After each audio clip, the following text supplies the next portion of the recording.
Big ബിക്ക് കള്ളുഷാപ്പിൽ എന്ത് കാര്യം എന്ന് വിചാരിച്ചോ? കാര്യമുണ്ട്. വൃത്തിഹീനമായ പഴയ ഷാപ്പുകളുടെ കാലം കഴിഞ്ഞു. 1.5 കോടിയിലേറെ രൂപ ചെലവിട്ട് നിർമ്മിച്ച ന്യൂജൻ ഷാപ്പാണിത്.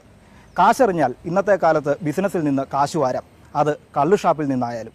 തെറ്റിദ്ധരിക്കേണ്ട, ഇത് സാധാരണ കള്ളുഷാപ്പിലെ കാഴ്ചകളാണ്. ഇനി കാണാൻ പോകുന്നതാണ് നക്ഷത്ര സൗകര്യങ്ങൾ ഒരുക്കിയിരിക്കുന്ന കള്ളുഷാപ്പിലെ കാഴ്ചകൾ.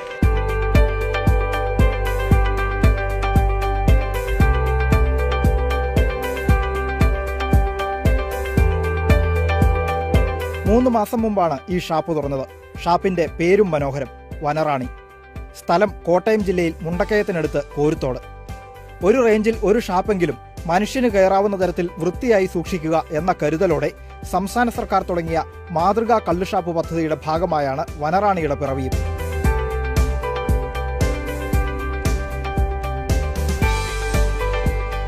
എന്നാൽ ഇങ്ങനെയൊരു മാതൃകാ കള്ളുഷാപ്പ് സംസ്ഥാനത്ത് മറ്റൊരിടത്തുമില്ല.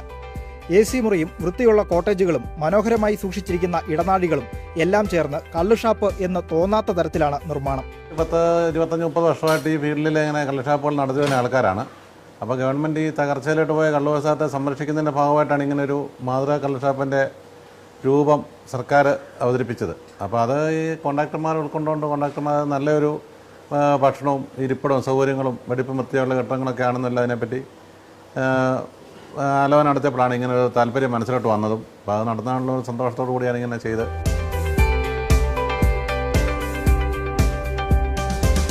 ഇങ്ങനെ ഷാപ്പ് ഒരുക്കിയതിന് പിന്നിലും ഒരു ഉദ്ദേശമുണ്ട്. തേക്കടിക്കും ശബരിമലയ്ക്കുമൊക്കെ പോകുന്ന വഴിയിലാണ് കോരുത്തോട്. വനത്തിലൂടെയുള്ള യാത്രയും അഴുതയാറിലെ കുഴിയും പരുന്തുംപാറയും ഒക്കെ പ്രാദേശികമായും സഞ്ചാരികളെ ആകർഷിക്കുന്നുണ്ട്.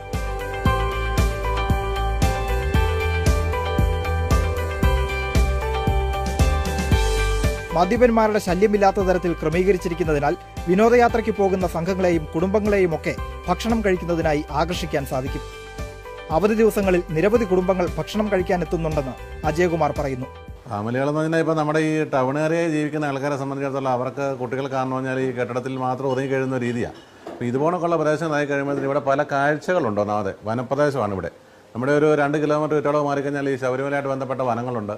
അപ്പോൾ കുട്ടികളും കുടുംബമൊക്കെ ആയിട്ട് ദൂര സ്ഥലങ്ങളിൽ നിന്ന് വരുന്നവർക്ക് ഇറങ്ങി ഒന്ന് പോകാനും പിന്നെ തൊട്ട് 100 മീറ്റർ മാറി കഴിഞ്ഞാൽ പുഴയാണ്, നമ്മുടെ അഴുതയാറെന്ന് പറയും. അപ്പോൾ വെളിയിൽ നിന്ന് വരുന്ന ഫാമിലിയായിട്ട് വരുന്ന ആൾക്കാർക്ക് വളരെ സുരക്ഷിതമായിട്ട് ആഹാരം കഴിക്കുന്നതിനും എൻജോയ് ചെയ്ത് പോകുന്നതിനുള്ള അവസരമാണ് നമ്മളിവിടെ ഒരുക്കിയിരിക്കുന്നത്. മറ്റ് മദ്യപാനികളുടേതായ ഒരു ശല്യങ്ങളോ ഒരു അനാവശ്യമായ സംസാരങ്ങളോ ഒരു സ്റ്റാൻഡേർഡില്ലാത്തൊരു വർത്തമാനം പോലും ആരും പറയത്തില്ല.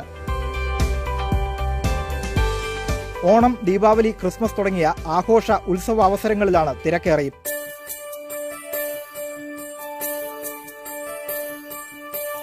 പ്രദേശത്ത് തന്നെ ചെത്തിക്കിട്ടുന്ന കള്ളാണ് ഷാപ്പിൽ വിൽക്കുന്നതെന്ന് അജയകുമാർ. പനങ്കള്ളും തെങ്ങിൻ കള്ളുമുണ്ട്. 50 പനയും 50 തെങ്ങും ഈ ഷാപ്പിന്റെ പരിധിയിൽ ചെത്തുന്നുണ്ട്. തണുപ്പിച്ച കള്ള്, മുന്തിരിക്കള്ള്, മധുരക്കള്ള്, ഇഞ്ചിക്കള്ള് എന്നിങ്ങനെ നീളുന്നു വിവിധ ചേരുവകൾ.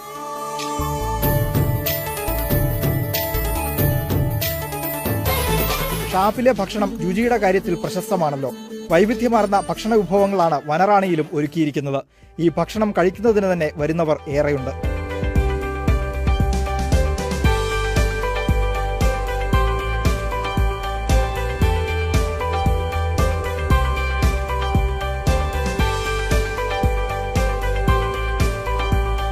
പണ്ടുകാലമുള്ള ഷാപ്പുകളെ ഉദ്ദേശിച്ച് നോക്കിയാലേ എല്ലാ തരത്തിലും ആർക്കും ഫാമിലി ആയിട്ടും എല്ലാവർക്കും കയറാവുന്ന എല്ലാ സാഹചര്യത്തിലും അതിൻ്റെയുള്ള സ്റ്റാഫുകളും അത്ര നല്ല മാന്യമായ പെരുമാറ്റം, നല്ല ഫുഡ്, സൂപ്പർ. സാധാ കൗണ്ടറിൽ നിന്ന് ഈടാക്കുന്നതിനേക്കാൾ 10% കൂടുതൽ തുക ഈ മുറികളിൽ നിന്ന് ഈടാക്കുന്നുണ്ട്.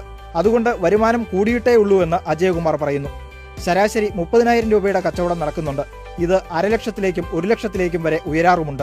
ബാറുകൾ പൂട്ടിയതോടെ നല്ല സൗകര്യമൊരുക്കിയ കള്ളുഷാപ്പുകളിലേക്ക് ആളെത്തും എന്ന ചിന്തയിൽ നിന്നാണ് വനറാണിയുടെ പിറവി.